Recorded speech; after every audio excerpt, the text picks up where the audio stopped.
दारिद्र हरेंगे पिया द्वारका के नाथ, तो अनाथन के नाथ हैं। जाइए आप द्वारकाधीश के पास जाइए और वो जरूर हमारी पीड़ा को हरेंगे। सुदामा जी ने कहा, बाबरी जो तुम मुझे समझा रही हो, क्या मैं इस बात को जानता नहीं हूँ? तो महाराज आप जानते हैं तो जाते क्यों नहीं? तो सुदामा जी कहने लगे, मेरे ही और के पदकंज, अरे मैं भगवान के चरण कमल के अतिरिक्त संसार की वस्तु को नहीं चाहता। देवी भाग में दरिद्रता है तो दरिद्रता ही भोगना पड़ता है। सुशीला कहने लगी, आप जाओ उनके पास। सुदामा जी कहने लगे, मैं कुछ मांगने नहीं जाऊंगा। तो सुशीला ने कहा, कुछ मांगने नहीं जा रहे हो तो एक काम कर, उनका दर्शन करने तो जाओ। कन्हैया कहने लगे, सुदामा जी कहने लगे कि कन्हैया के पास मैं दर्शन करने के लिए जाऊंगा, लेकिन देवी क्या लेकर जाऊंगा? क्योंकि कहा है कि गुरु के घर, मित्र के घर, बेटी के घर, भगवान के घर, मंदिर में कभी खाली हाथ नहीं जाना चाहिए, क्योंकि यहाँ से कुछ ना कुछ प्राप्त होता है। पता है आपके लिए दिखता भले नहीं, लेकिन प्राप्त बहुत कुछ हो जाता है। गुरु के घर अगर आप कुछ लेकर जाओगे तो गुरु अत्याधिक प्रसन्न होकर आशीर्वाद देगा। भगवान के मंदिर में आप कुछ लेकर जाओगे तो भगवान आप पर सदैव है। आप अगर उनके घर पर हाथ भरकर ले जाओगे तो भगवान भी आपके खाली हाथ नहीं आने देंगे, आपको भी कुछ ना कुछ देते रहेंगे। मित्र के घर पर आप कभी खाली हाथ मत जाना, अपनी बेटी के घर जाओ तो कभी खाली हाथ मत जाना। कहीं कथा सुनने जाओ तो कहीं खाली हाथ मत जाना, चाहे पुष्प ले जाओ, धन दौलत ना ले जाओ तो फूल ले जाओ। अगर फूल की व्यवस्था ना हो तो भले थोड़ा जल ले आओ, लेकिन कोई खाली हाथ मत जाओ।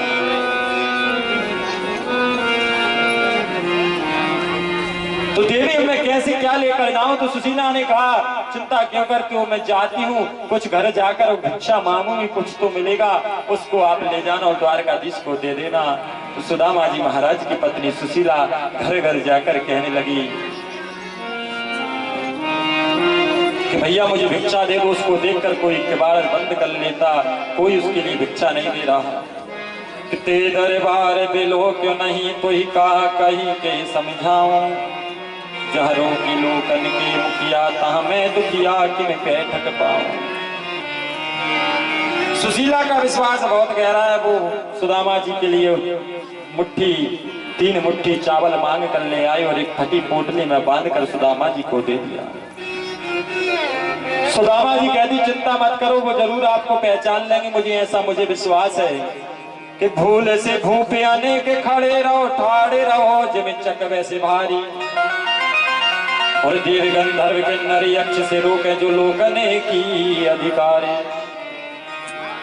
अंतर्यामी वे आप ही जाने हैं, मानो सखिए आज हमारी, और दीन दयाल के द्वार गए सबसे पहले सुध ले तुम्हारी। मुझे विश्वास है नाथ आपको जरूर सुनेंगे द्वारकाधीश। सुदामा जी मुस्कुराए, क्योंकि ब्रह्मा इंद्र से भी कुछ विशेषता है क्या मुझ में? क्या मैं ब्रह्मा और इंद्र से भी बड़ा हूं? क्या ब्रह्मा और इंद्र उनके द्वार पर घंटों खड़ी रहती है देवी? सुशीला कहती, मुझे पूर्ण विश्वास है कि आपके लिए वो जरूर आपका पता चलेगा तो आपको स्वागत करने के लिए भी आएंगे महाराज। सुदामा जी कहने लगे, हाँ विश्वास तो मुझे है, मुझे भूल नहीं सकता मेरा द्वारकाधीश से, मुझे पूर्ण विश्वास है। सुदामा जी के नेत्रों में आंसू आ गए और सुदामा जी से पोटली को अपनी कांख में दबाकर और द्वारकाधीश से मिलने के लिए जाने लगे। कि व्यास दीनता के सुख ही कहा जाने मतिमंद, और दीन भय दे मिलत हैं दीन बंधु सुख।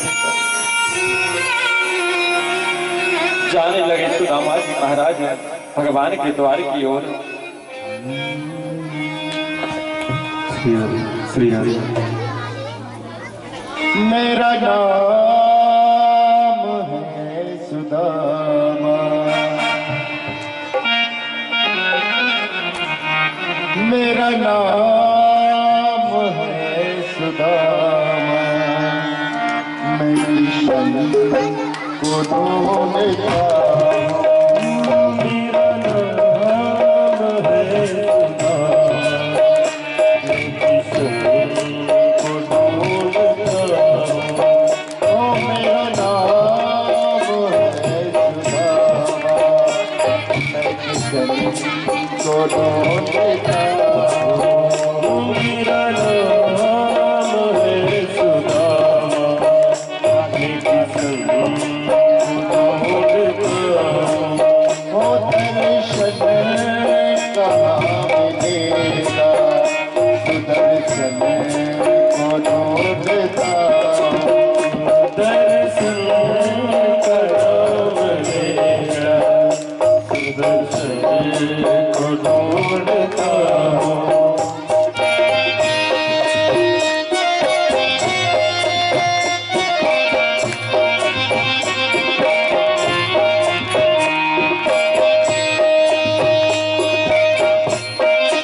सुदामा जी चलते चलते जा रहे हैं। श्री सुखदेव जी महाराज राजा परीक्षित से कहते हैं, परीक्षित सुदामा जी का एकदम जर्जर शरीर है, फटे हुए वस्त्र पहने हैं और सुदामा जी निकल पड़े द्वारका के लिए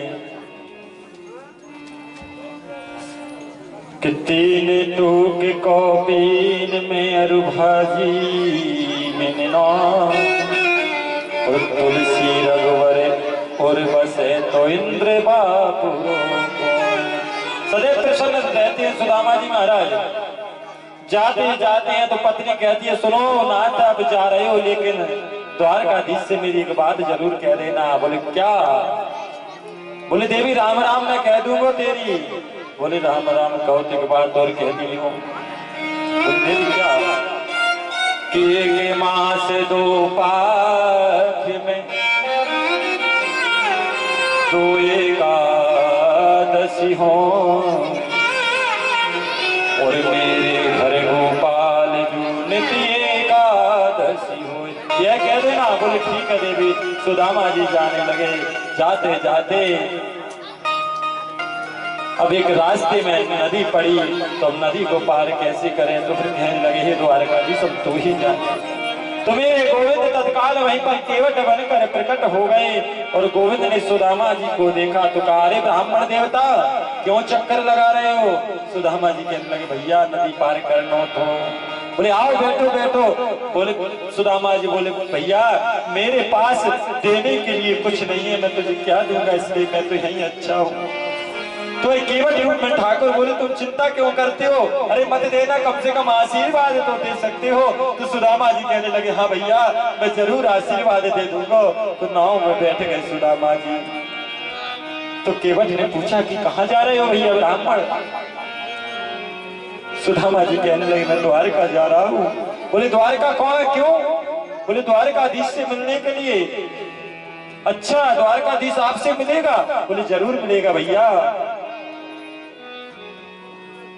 द्वारकाधीश मेरा परम प्रिय मित्र है। महाराज क्या बात करते हो? वो द्वारका का राजा और आपका मित्र? बोले हाँ। बोले उसके पास बहुत धन दौलत हो गया है, आपको तो भूल गया होगा महाराज, बचपन का मित्र है तो। बोले भाई सुदामा जी कहने लगे भैया दुनिया भूल जाएगी लेकिन मेरा द्वारकाधीश मुझे नहीं भूल सकता। मुझे पूर्ण विश्वास है मेरा द्वारकाधीश मुझे नहीं भूलेगा। भगवान कहने लगे कितना विश्वास है मुझ पर सुदामा। नौका से पार कराया मेरे गोविंद ने केवट बनकर। और सुदामा जी से गोविंद कहने लगे रे ब्राह्मण देवता मुझे चरण तो छू लेने दो, मुझ पर मुझे आशीर्वाद दे दो। उतराई तो मेरी रही रहेगी सबसे बड़ी। सुदामा जी महाराज के गोविंद ने चरण छुए केवट रूप में और सुदामा जी ने आशीर्वाद दिए। और सुदामा जी मन में सोचने लगे अगर मेरे पास आज कुछ होता तो मैं इसके लिए उतराई भी कुछ देता, क्या करूं। अब महाराज वही सुदामा जी आगे की ओर बड़े, समय बहुत हो गया, घर से निकले हुए हालत बिल्कुल बेकार हो गई थी। पेड़ के नीचे सोकर कहने लगे हे द्वारकाधीश तू जाने तेरा काम जाने, अब मेरे बस की बात नहीं है। वहीं पर बैठ गए सुदामा जी और लेटे लेटे नींद लग गई सुदामा जी महाराज की।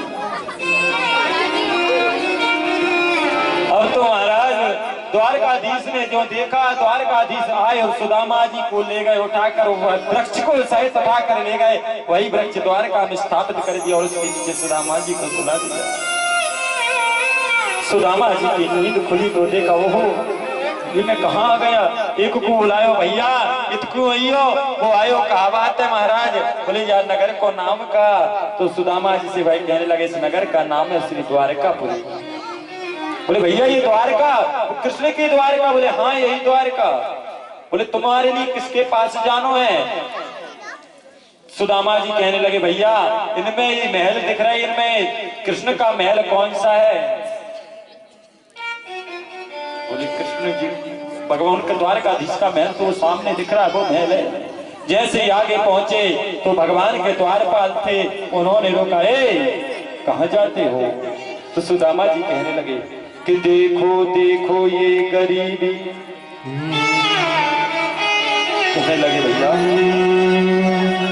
देखो देखो ये गरीबी, ये गरीबी का हाल, कृष्ण के दर पे विश्वास लेके आया हूँ।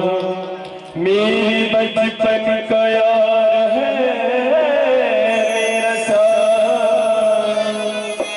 यही सोच कर मैं आस करके आया हूँ।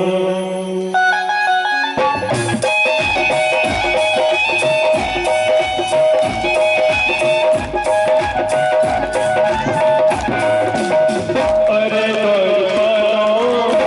कन्हैया से कहो, अरे पालो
ये मेहमान के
जैसे द्वारपाल से सुदामा जी ने कहा तो द्वारपाल भगवान के पास गए और भगवान से कहने लगा, प्रभु एक कोई ब्राह्मण द्वार पर आया और वो अजीब प्रकार का है।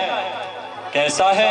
आज तक मिलने वाला महाराज ऐसा कोई नहीं आया कि न सिर पर है टोपी, बदन में न अंगा, न पैरों में पदत्रान उसके दिखाते हैं।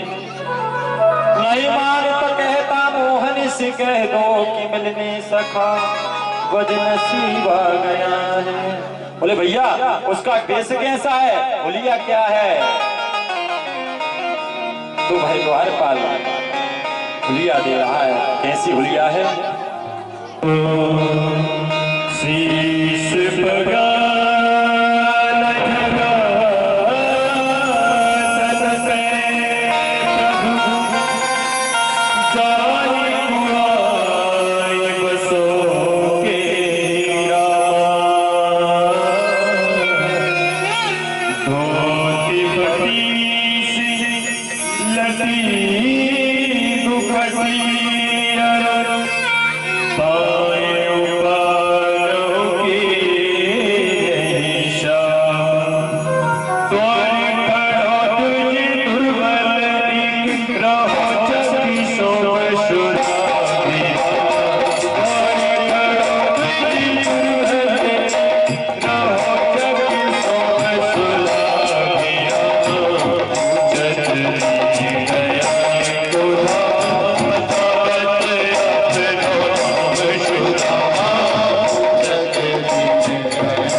सुदामा नाम कान में पड़ा तो सुदामा मेरा सुदामा और कन्हैया हृदय से लगा लिया। सुदामा को दौड़े दौड़े गए उत्तरीय दुपट्टा कहीं डला है, कहीं कन्हैया की बंसी है, सब ध्यान भूल गए और दौड़े नंगे पैर दौड़े सुदामा को रथ में धर लिया और सज्जनों सुदामा को रथ में बैठा कर लाए और स्वयं सारथी बन गए। अपनी स्वयं की राज सिंहासन पर बैठा दिया सुदामा जी को, कन्हैया चरणों में बैठ गए और कहने लगे भैया, अरे भैया बहुत दिनों में आयो। सुदामा जी कहने लगे भैया कहा बताऊं, समय नहीं मिल पायो। अरे देवी रुक्मिणी क्या कर रही हो, जल्दी आओ। रुक्मिणी जी को आवाज लगाई तो रुक्मिणी जी दौड़ी दौड़ी आई और रुक्मिणी जी ने देखा हे भगवान ये क्या द्वारकाधीश चरणों में बैठी और ये फटे वस्त्र पहने हुए ब्राह्मण राज सिंहासन पर, ये कौन महापुरुष है ऐसा। अरे देवी जल्दी पंखा करो, अरे सत्यभामा जल्दी जाओ जल लाओ, मुझे मेरे मित्र के चरण धुलना है। और सत्यभामा ने जल लाने में देर कर दी तो सुदामा जी महाराज ने अपने आंखों के जल से चरण सुदामा जी की दशा देख कर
सत्यभामा तो जल लेकर नहीं आ पाई तो मेरे गोविंद ने अपने अश्रुओं से ही सुदामा जी के चरण धुल दिए और अपने उत्तरीय पक्ष से सुदामा जी के चरण पहुंचने लगे।